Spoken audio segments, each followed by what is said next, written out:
the night descending, baby never puts her trust in that black eye, too quick to laughter. Ain't no telling what he's after.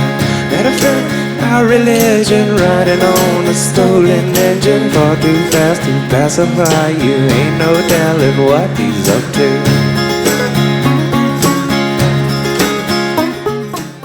Hey guys, I'm Matt Gholson, and this is another insane budget photography. So today, well, walked right past my camera bag. Here it is, guys. Canon, focus, Canon M50. Okay, this thing's been out for a couple years. It's nothing new, but it's new to me.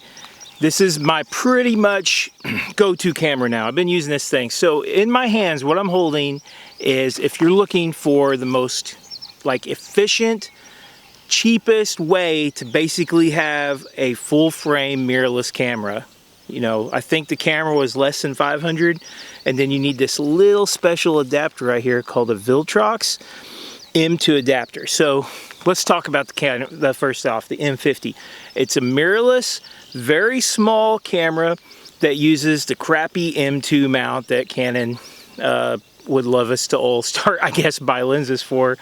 So the M2 mount has a handful of lenses available for it, and I really want to use, you know, my old EF lenses that I've been using for a long time, so that's where the Viltrox comes in.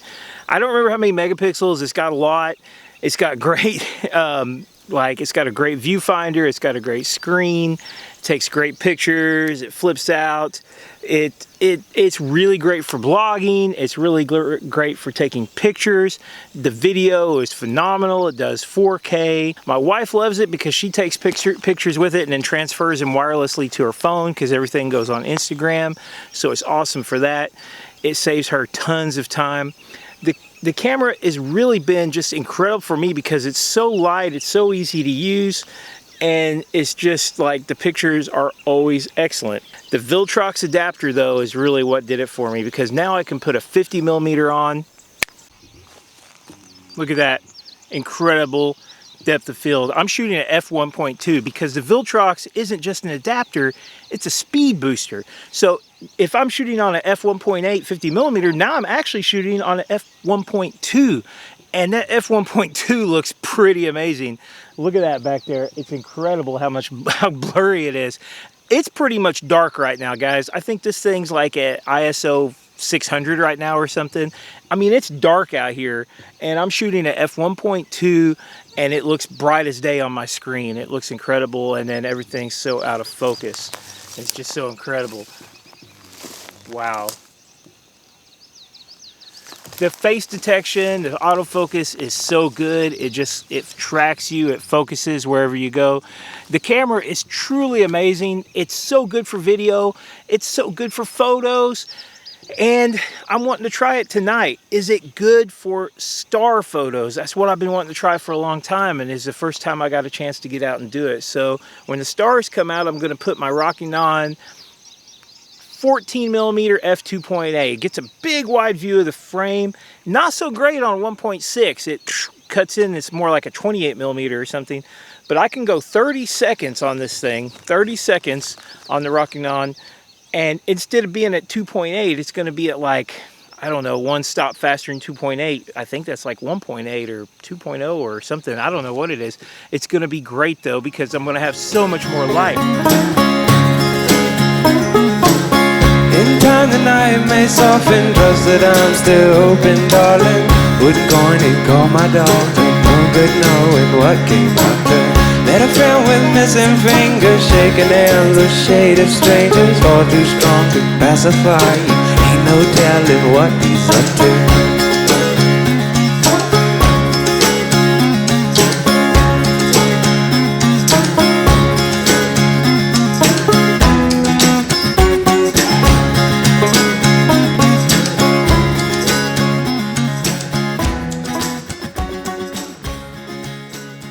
So let's talk about negatives. It's not all positive. I mean, there are some problems with the camera. One, I don't really like the control scheme. It's kind of a beginner-oriented control scheme. It's definitely not pro. It's like when it starts up, it says Do you want, and it'll show like a dark birthday party? Do you want manual mode? And then it shows like a pretty outdoor birthday party. And do you want automatic mode? And I'm like, that's so cheesy. But, you know, a lot of times I do just need automatic mode when I'm just, you know, walking around, a nice outdoor light or whatever.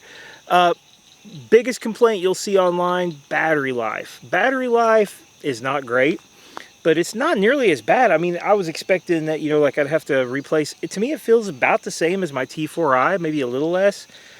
I don't feel like I'm charging it all the time, but batteries for this camera are super cheap. I mean, they're super cheap. So you can get them on Amazon, you can get a little charger. So, I mean, that's not really a big problem. And then the third issue I usually see is the lens mount. A lot of people, you know, like the M2, this EOS M lens mount. It's not really great because, you know, there's not that many lenses for it, like EF. So if you're going to use a speed booster, which, I mean, if you have this camera for $150, you're basically turning it into like an R series. I mean, why not? I mean, yeah, it's not the same. Are there some problems with the adapter? Well, I mean, really, in my opinion, the only big problem I have with the adapter is that sometimes I've noticed that the edges of the frame are a little blurry. For video, I usually really don't care. It kind of looks cool. For photos, sometimes the edges can be a little bit blurry, especially at lower f-stops. It gets better at higher f-stops, but I mean, you know, it's full frame. You get that, and that's worth it.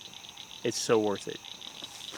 So I wanted to do a little test because I was curious how much the Viltrox adapter messed up the edges, because I know it does a little bit. So here is with the 50mm, and if you get in, zoom in close, you can see the edges are maybe not as sharp, but I mean, honestly, it's pretty sharp all the way across the front of the image, and I really can't tell difference. So with 50mm, it doesn't really matter. Plus, anytime I'm using a 50mm, I'm probably going to have the edges out of focus anyway and focus on a primary subject.